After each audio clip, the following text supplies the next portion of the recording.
Good morning. It's a great privilege to welcome to the House of Commons today representatives from the following groups: the Armenian National Committee of Canada, the Centre for Israel and Jewish Affairs, Humaura Association, Project Abraham, the Rohingya Human Rights Network, Romanipe, the Ukrainian Canadian Congress, and the Uyghur Rights Advocacy Project. As you're all aware, since 2015, April has been designated as Genocide Remembrance, Condemnation and Prevention Month. This year marks the 7th anniversary, so it's particularly significant to have the opportunity for us to hear from 8 well-known organizations that represent the victims of recognized genocides that have joined together to ensure that never again truly means never again. But words are not sufficient, and that's why we're here to hear from representatives of this group today. So please join me in welcoming to the podium Sheba Birhanu of the Center for Israel and Jewish Affairs. Thank you. Thank you. Thank you for being here at the press conference of the Coalition for Genocide Prevention. My name is Sheba Birhanu, and I'm here on behalf of the Center for Israel and Jewish Affairs. In 2015, the House of Commons designated April as Genocide Remembrance, Condemnation and Prevention Month. Since then, a coalition of advocacy organizations representing victims of recognized genocides have come together each year to remind parliamentarians, Canadians, and the world about what remains to be done. With us today, we have Member of Parliament Ali Ehsassi and representatives of the Armenian National Committee of Canada, the Centre for Israel and Jewish Affairs, the Ukrainian Canadian Congress, the Humaura Association, Romanipe, Project Abraham, the Rohingya Human Rights Network, and the Uyghur Rights Advocacy Project, with 3 propositions for Parliament. Firstly, legislation around online safety, so that online platforms can no longer be used by bad actors to spread misinformation, disinformation, and conspiracy theories that propagate hate. Second, the reestablishment of an all-party parliamentary group for genocide prevention to educate MPs about genocide and equip MPs with the adequate tools and funding to fight against genocide and hate. And lastly, we ask the government to cancel the refugee status document requirement and accelerate the in-Canada process for PSR applications for refugees fleeing current conflicts. Today, members of our coalition will further explain why we must act and why we must act now. Firstly, I'd like to introduce Elie Pascal, Secretary General of the Humaura Association, to help us understand the need for legislation surrounding online hate and the consequences of inaction.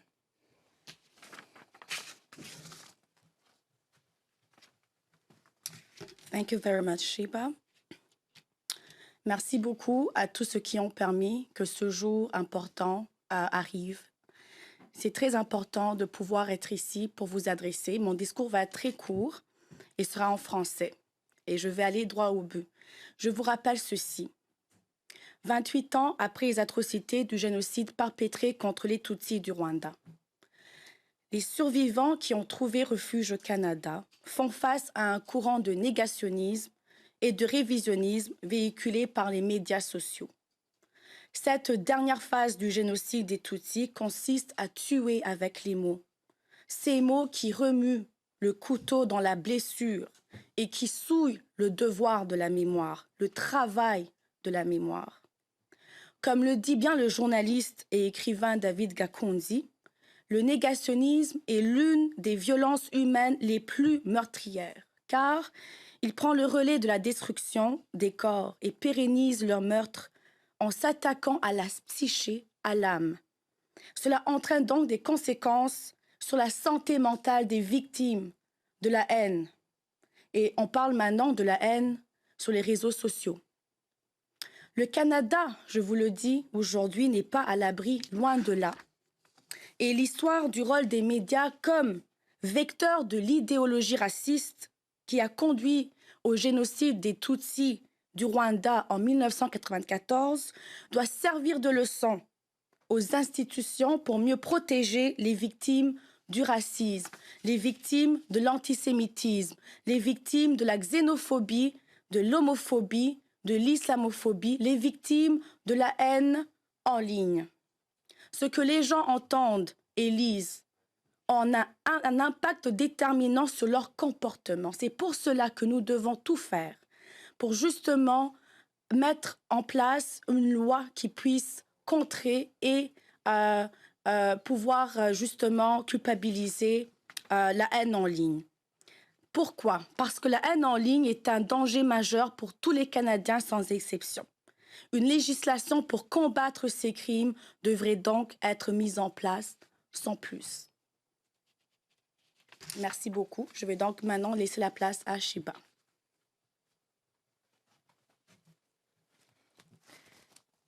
Thank you, Elie Pascal. Now, I would like to introduce Savag Belian, Executive Director of the Armenian National Committee of Canada, to further explain the need for legislation around online hate and the importance of an adequately funded, all-party parliamentary group for genocide prevention.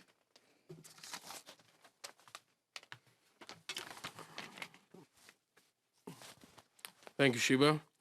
Good morning, and thank you for joining us today. Thank you to MP Ehsassi and to all my colleagues for being here on the podium with us. 2 years ago, our organizations came together to launch a campaign entitled It Starts With Words, inviting the attention of Canadians to the alarming level of online hate and discrimination in Canada and around the world. For far too often, such virulent content has targeted vulnerable populations, demonized and demoralized them, and has acted as a precursor to various acts of human suffering that we have seen and continue to see around the world. Today, as we witness many such atrocities, we come to the stark realization that the geopolitical dynamics of the world are rapidly changing, allowing for various governments and bad actors around the world to carry on such acts with the help of endless online tools. We stand here as Russia continues its invasion of Ukraine, subjecting the Ukrainian people to extreme horrors. And as President Erdogan of Turkey continues to deny the Armenian genocide, while encouraging President Aliyev of Azerbaijan to continue his aggression and ethnic cleansing of Armenians in Artsakh, Nagorno-Karabakh, denying them their inalienable right to chart their own course. The continued terror faced by Israeli citizens and Jewish communities around the world bears witness to the alarming rise of anti-Semitism, while the old canards of Jewish control of media, government, and banks, language used by Hitler and his henchmen, circulate widely today. Furthermore, China is detaining millions of Uyghurs in concentration camps, subjecting them to torture and genocide, and we see how social media is used to fuel a genocide against the Rohingya people in Myanmar. Various social media platforms are saturated with content that portrays the Roma as criminals, and hate speech and propaganda were catalysts of the genocidal violence against Rwandan Tutsis and the Yazidi people. Therefore, we have come here today to call upon the Government of Canada to take more action as online hate by launching a national literacy campaign to educate Canadians about this important issue, establish strong and clear regulations for online platforms, and create the necessary tools for monitoring and addressing online hate crimes. Additionally, we are calling on our legislators to do more and build on what has already been done to introduce legislation to govern the responsibilities of social media platforms, compel them to swiftly remove hateful and extremist content, and provide additional resources for law enforcement, crown attorneys, and judges to ensure they receive sufficient training on how to apply existing laws to efficiently address online hate. Moreover, we are urging the Parliament of Canada to re-establish the all-party parliamentary group for genocide prevention and provide it with the necessary funding to ensure that the group succeeds in its important mission and various undertakings. Since its establishment, the All-Party Parliamentary Group for Genocide Prevention has been an important parliamentary platform that has brought together elected officials from all parties to study and discuss various acts of genocide and crimes against humanity. In recent years, the group has undertaken studies and organized several discussions on various human rights issues around the globe, which in turn have enriched our collective understandings of these issues and have helped in guiding the government's response. Aside from commemorating tragic events and remembering the innocent victims who lost their lives to the crime of genocide, it is important that we make the necessary measures to create preventative mechanisms that could warn governments on imminent human rights issues and encourage them to take the proper actions. As organizations that represent communities that have been subjected to genocide and various forms of persecution, we strongly believe that having a well-supported and funded group that focuses on genocide studies will help educate our elected officials and equip them with the tools to lead the fight against genocide and hate. Therefore, we are calling upon the Parliament of Canada to immediately consider re-establishing the All-Party Parliamentary Group for Genocide Prevention and provide it with the necessary funding and support. As we put this call forward, we stand ready to assist in any way possible to ensure that this becomes a reality. Thank you very much. Thank you, Savag. While Debbie Rose, Executive Director of Project Abraham, couldn't be here with us today, I want to recognize the importance of Project Abraham's work. Project Abraham was established in 2015 as a grassroots organization to help some Yazidis living in Canada to bring over family members under the private sponsorship program, family members who had survived the genocide and human trafficking perpetrated against them by ISIS starting in 2014. Canadians are very compassionate people. We want to help those around the world who have not been as fortunate as us. And unfortunately, there are close to 80 million people around the world who have been forcibly displaced from their homes, and this number is staggering. And as much as we would wish to, we have to ask, where should our priorities be? Survivors of genocide are exposed to extreme levels of physical and psychological violence, including rape, torture, mutilation, and are witnesses to their spouses, parents, siblings, and children being attacked and murdered. Genocide is a deliberate attempt to destroy an entire people and eradicate every vestige of their having ever existed. Project Abraham found that the Yazidi survivors of genocide arrived in Canada.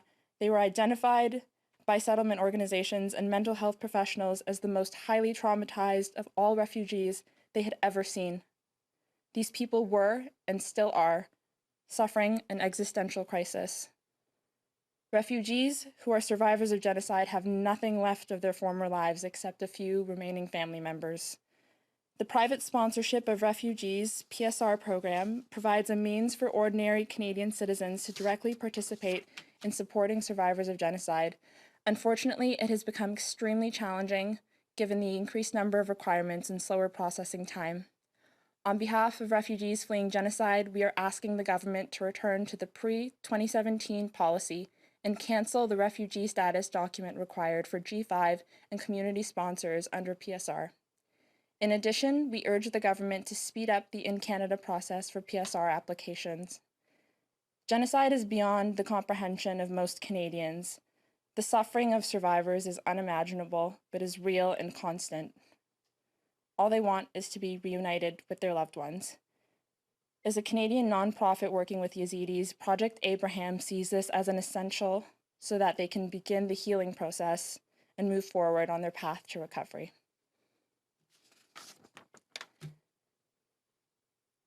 This brings us to the end of our conference. And I'd like to say that after the Holocaust, the world promised never again. We failed miserably. We can do more, we need to do more, and we must do more. The 3 proposals we laid out are concrete things that Canada can do to make a difference. It will not solve or prevent everything, but it would be a concrete beginning. After all, as the Talmud says, you are not obligated to complete the work, but neither are you free to desist from it. Thank you. We'll now start the question period. As usual, one question, one follow-up. Nous allons maintenant commencer la période de questions. Comme d'habitude, une question suivie. We'll start with the question in the room and then move on to the question on Zoom. For the people on Zoom, I invite you to use the raise hand options if you have a question. Mary Wolf, the Canadian Press. Yeah, hi. I wonder if you could say something about the very disturbing images we've been seeing out of Ukraine in the last couple of days. And I wondered whether you felt that made the reconstitution of the all-parliamentary group on genocide more urgent, and whether you thought that this would fall within its parameters. Well, while I can't speak on behalf of the Ukrainian Canadian Congress that isn't here today, I will say that there is a constant fear of what is to come next. These images are harrowing, and they indicate an even more pressing need to prevent what happened in the past from happening again. So in that instance, I do believe that it makes our request even more urgent and pressing. And just as a follow-up on a different but related issue, you talked about online hate. I'd love to know the thoughts of the panelists on striking the balance between freedom of speech and removing the most heinous content. It's a great question. It comes down to the responsibility of platforms for the content that they host.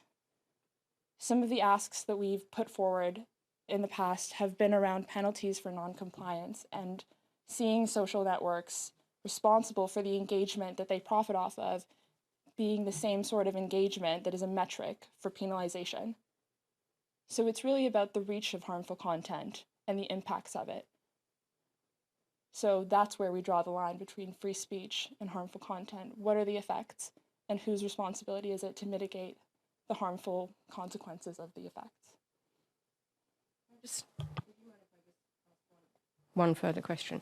I mean, I'm sure that there will be a debate about what constitutes harm, but in your view, should it be a parallel with what happens offline, what is regarded as insightful hatred, or do you have a definition in mind? Well, we want a definition of hate that aligns with the Supreme Court of Canada jurisprudence.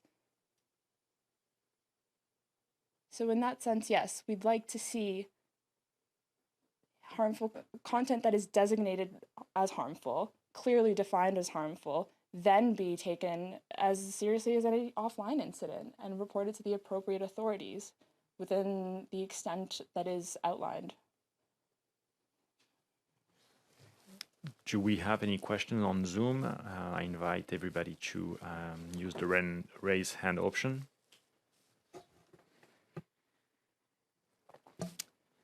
Any other question in the room? This concludes the press conference then. Thank you very much.